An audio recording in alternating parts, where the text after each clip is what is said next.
Super fucking the video. Hey man, go follow WSH1 the Daily on Instagram, man. One of the fastest growing commanders Instagram accounts out there. So go ahead and give them a follow. They are sponsors to today's video. So y'all have a good one. Stay blessed. Peace.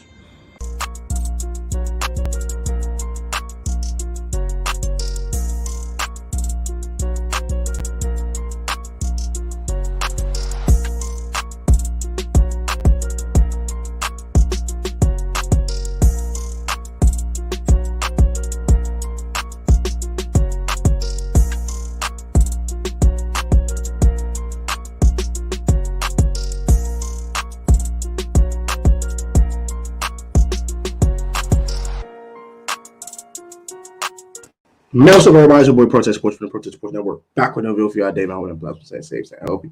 I get to our word of God. When God wraps up right now, God's open door, paving ways for all you guys. And closing doors need to be closed in order for new doors and avenues to be open. In Jesus' name we pray, amen. Tonight's video / tomorrow's video, maybe. We will see. We might get uploaded tonight. But let's get right into this. And it's 5 Washington Commanders players that need to step up in 2022 for us to make the playoffs and make up for our not messed up season, but are missing the playoffs in 2021 after making the playoffs and winning the NFC East in 2020.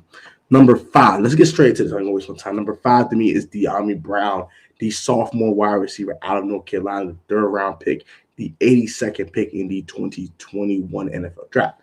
Did not do well last year. I think he had about 10 catches for a little above 100 yards, no touchdowns. He needs to step up next year, man. I need to see a development from De'Ami more as a route runner. Also, I need to see De'Ami get stronger and actually be able to have more play strength in order to get open and things of that nature, because when corners do get physical with De'Ami, it's hard for him to get open. Also, want to be more consistent game after game and make more plays. I want to see him grow as a receiver. I want to see him grow as a receiver. He'll probably be wide receiver 4. So that's probably why he is a little lower on this list at the bottom at number 5, but I still want to see De'Ami step up and be better than he was in 2021. Number 4 is William Jackson III, the free agent acquisition from the Cincinnati Bengals in the last offseason. We gave him a 3-year, $42 million contract, so about $14 per. And he did not live up to the hype early. He played a lot of zone coverage early that Jack Del was calling, and he was getting a lot of PIs. He was getting beat a lot. Wasn't looking crisp in his back pedal. Wasn't looking fluid in the defense. Looked lost at times.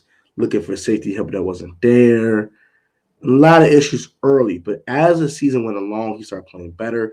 When he started playing more man coverage, he looked a lot better. He actually caught 2 picks this past season, and actually looked not too half shabby toward that second half of the season. And actually was a very, very quiet second half of the season for Mr. William Jackson III.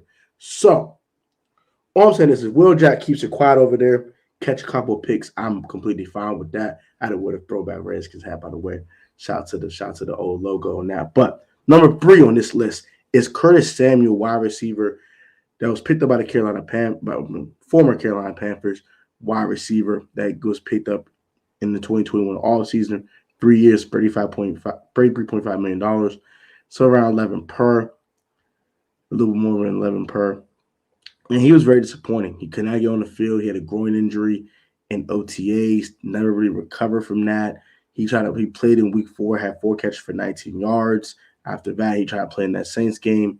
We aggravated the injury, did not see him to the Cowboys game. The first Cowboys game, he got open a couple of times, never got the football. He had a couple of touches here in the Seahawks game and maybe 1 or 2 in that Raiders game.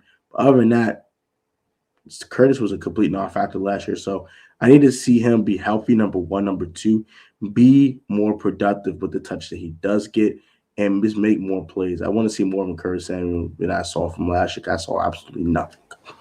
Number 2 for me is Jamin Davis. Our first-round pick out of Kentucky last year, the 19th pick overall. He had about 70 tackles, a little bit more than that, 48 solo. Did some okay things, but was not great in coverage at times. Robert Tonyan burned from a touchdown. So a couple other times in coverage where he lost. He tried to play him middle linebacker. did not work out. He played weak side backer last year until the end of the season, looked a little better.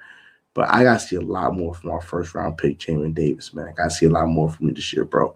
Sophomore uptick, not because you had a rookie slump. So you need a sophomore uptick in production. I need to see 100 tackles from this kid.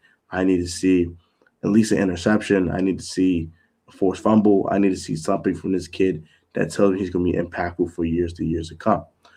And fine, number one on the docket for me is our second pick overall in the 2020 NFL draft, our franchise edge rusher, one of our faces of our rebrand of the Washington Commanders, and it is Chase Young.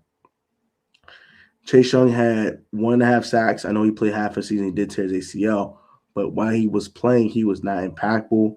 He was bad with gap discipline. He was trying to make a sack out of nothing. He wasn't feeding off his teammates very well. He wasn't playing well at all. He had a couple moments. He had the blow-up sack versus the Saints, which was good, and he had a decent rush versus the Packers. They got a half a sack, but he showed little flashes here and there, but he was absolutely inconsistent last year. I need to see more consistency. I need to see double-digit sacks from Chase Young, even come off an ACL tear.